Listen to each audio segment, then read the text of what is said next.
सभी को नमस्कार। आज हम बरसते बादल पाठ के बारे में जानते हैं। तो इस पाठ के कवि है श्री सुमित्रानंदन पंत जी। और सबसे पहले यहाँ उन्मुखीकरण के रूप में एक छोटी सी कविता दी गई है जो इस प्रकार है कि क्या गाती हो किसे बुलाती, बतला दो कोयल रानी, प्यासी धरती देख मांगती, हो क्या मेघों से पानी। वे देखिए, इसका भाव इस प्रकार से है कि कवि कह रहे हैं कि क्या गाती हो और किसे बुलाती हो, हे कोयल रानी, बतला दो यानी बता दो। और उसके बाद में यहाँ और एक अंश दिया गया है कि प्यासी धरती देख मांगती, यानी प्यासी धरती देखकर बादलों से मांगती है पानी। अभी यहाँ उन्मुखीकरण से संबंधित प्रश्न दिए गए हैं कि ये प्रश्न यहाँ दिए गए हैं। और उसके बाद में ये बरसते बादल पाठ का उद्देश्य यह है कि प्रकृति के प्रति काव्य रचनाओं के प्रोत्साहन के साथ साथ सौंदर्यबोध पाना और मनोरंजन करना इस बरसते बादल पाठ का उद्देश्य है। यानी विद्यार्थियों में प्रकृति के प्रति काव्य रचनाओं को प्रोत्साहन करना और साथ साथ उनमें सौंदर्य का अनुभव कराना और उसके साथ साथ में मनोरंजन करना। मनोरंजन यानी मनोविनोद। अभी देखिए, अगला अंश होगा विधा विशेष। विधा विशेष इस प्रकार से है कि सबसे पहले हमें यह जानना चाहिए कि विधा का अर्थ क्या होता है। विधा का अर्थ हमें यह समझना चाहिए कि हम जो पाठ पढ़ रहे हैं वह किस प्रकार का पाठ है। अभी यहाँ देखिए, बरसते बादल कविता पाठ है। बरसते बादल कविता पाठ है। किस प्रकार का पाठ है? कविता पाठ। यानी बरसते बादल का विधा क्या है? कविता। हाँ, अगला अंश देखिए, अगला होगा कि कविता भावनाओं को उदात्त बनाने के साथ साथ कविता भावनाओं को, कविता क्या करती है कि भावनाओं को उदात्त यानी ऊंचे स्वर में, कविताओं के भावनाओं को ऊंचे स्वर में बनाने के लिए कविता हम पढ़ते हैं और साथ साथ सौंदर्य बोध को सजाती संवारती हैं, यानी सौंदर्य बोध को कराती है। यहाँ सजाती संवारती दिया गया है, अर्थात सजाना संवारना का मतलब जैसे कि हम कह सकते हैं कि उसे सजाना यानी सौंदर्य बोध कराना, ऐसा है हम समझ सकते हैं। और उसके बाद में देखिए, प्रस्तुत कविता नाद के साथ गेय योग्य है। यानी हम जो बरसते बादल कविता पढ़ने जा रहे हैं, यह कविता नाद यानी ध्वनि के साथ में गाने वाली कविता है, यानी गाने लिए योग्य है यह कविता।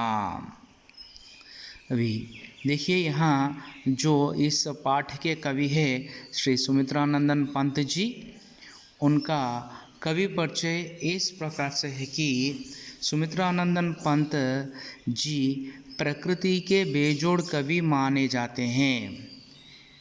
यानी प्रकृति के बेजोड़ कवि माने जाने वाले सुमित्रानंदन पंत जी का जन्म सन 1900 में अल्मोड़ा में हुआ और साहित्य लेखन के लिए इन्हें साहित्य अकादमी, सोवियत रूस और ज्ञानपीठ पुरस्कार दिया गया है। कवि को साहित्य लेखन के लिए साहित्य अकादमी, सोवियत रूस और ज्ञानपीठ पुरस्कार मिल चुके हैं। और इनके अन्य प्रमुख रचनाएं हैं वीणा, ग्रंथि, पल्लव, गुंजन, युगांत, ग्राम्या, स्वर्णकिरण, कला और बूढ़ा चांद तथा चिदंबरा आदि। इन्हें चिदंबरा काव्य के लिए ज्ञानपीठ पुरस्कार से सम्मानित किया गया है। जो ज्ञानपीठ पुरस्कार भारत के लिए यानी भारत में साहित्य के लिए जो सर्वोच्च पुरस्कार है वह पुरस्कार है ज्ञानपीठ।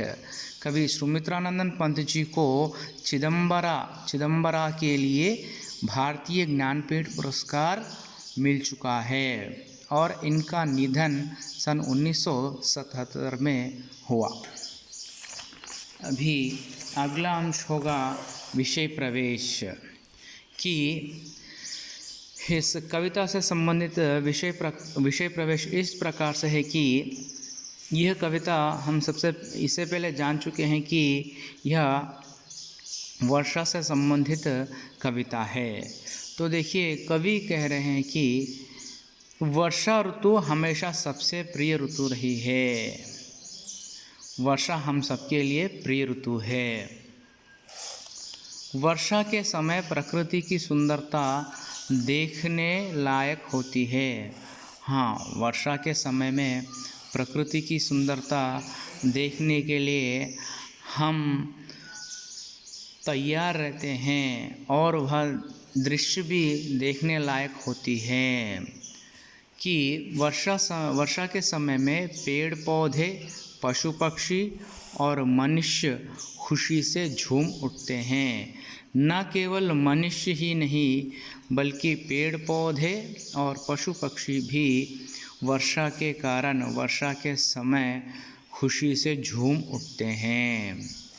इसी सौंदर्य का वर्णन यहाँ प्रस्तुत किया गया है। इस कविता में वर्षा का सुंदर वर्णन प्रस्तुत किया गया है। देखिए कविता इस प्रकार से है कि झमझम झमझम मेघ बरसते हैं सावन के, छम छम छम गिरती बूंदे तरुओं से छनके, चमचम बिजली चमक रही रे पुर में घन के, थम थम दिन के तम में सपने जगते मन के। तो यहाँ देखिए पहला पंक्ति इस प्रकार से है कि झमझम झमझम मेघ बरसते हैं सावन के। इसका अर्थ यह होता है कि झमझम झमझम यानी झमझम की आवाज़ से सावन के महीने में, सावन का महीना अर्थात श्रावण मास को सावन भी कहा जाता है। तो श्रावण मास में हम देखते हैं कि वर्षा का आरंभ श्रावण मास से होता है। इसीलिए यहाँ कवि ने कहा कि श्रावण मास में झमझम झमझम की आवाज़ से मेघ बरसते हैं यानी मेघ बरस रहे हैं। छम छम छम गिरती बूंदे तरुओं से छनके, तरु यानी वृक्ष, वृक्षों से बूंद यानी पानी के बूंद छम छम छम की आवाज़ करते हुए पेड़ों से बूंदे छनके आवाज़ से नीचे गिर रही हैं। उसके बाद में चमचम बिजली चमक रही रे उर्मे घन के। बिजली, बिजली का अर्थ होता है विद्युत, विद्युत। यहाँ बिजली का अर्थ होता है कि वर्षा के समय में हम देखते हैं कि बिजली चमकती है। कहाँ चमकती है? आकाश में चमकती है। जब मेघ गरजते हैं साथ साथ बिजली भी चमकते हुए हमें दिखाई देती है। तो वही कवि कह रहे हैं कि चमचम बिजली चमक रही रे।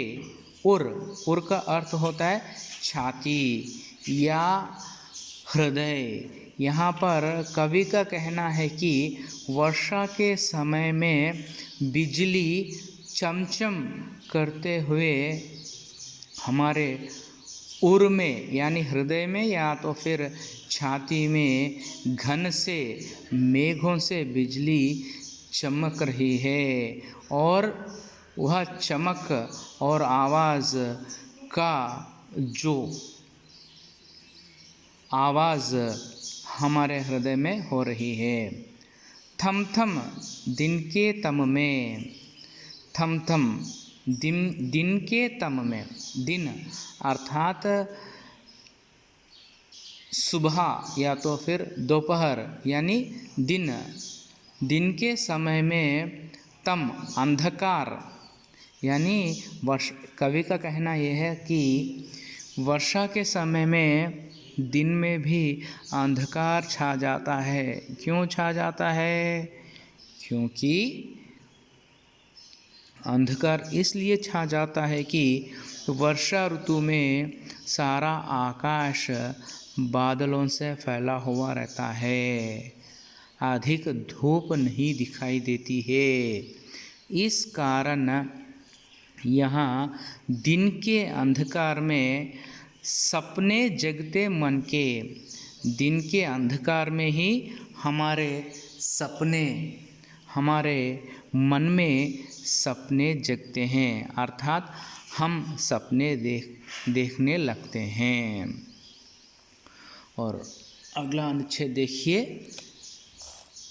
अनुच्छेद भी कह सकते हैं या तो फिर कविता का अगला अंश भी हम कह सकते हैं कि वर्षा के समय में और क्या क्या होता है। देखिए कवि क्या कह रहे हैं, दादुर टरटर करते झिल्ली बजती झंझन, म्याऊं म्याऊं रे मोर पियो पियो चातक के गण, उड़ते सोन बालक आर्द सुख से कर क्रंदन, घुमड़ घुमड़ घिर मेघ गगन में भरते गर्जन। देखिए यहाँ दादुर टरटर करते, अर्थात दादुर का अर्थ होता है कि मेंढक।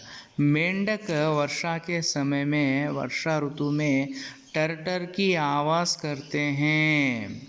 उसी प्रकार से झिल्ली यानी झींगुर, झींगुर बजती यानी झींगुर बजने का अर्थ झींगुर की आवाज़ झंझन करते हुए करती है। झींगुर से आवाज़ झंझन की आवाज़ निकलती है। और उसके बाद में म्याऊं म्याऊं रे मोर, मोर, मोर का मतलब होता है कि मयूर। मयूर क्या कहता है कि म्याऊं म्याऊं की आवाज़ करता है। पीयू पीयू चातक के गण, चातक, चातक का अर्थ होता है कि पपीहा। पपीहा क्या कहता है कि पीयू पीयू की आवाज़ करती है पपीहा।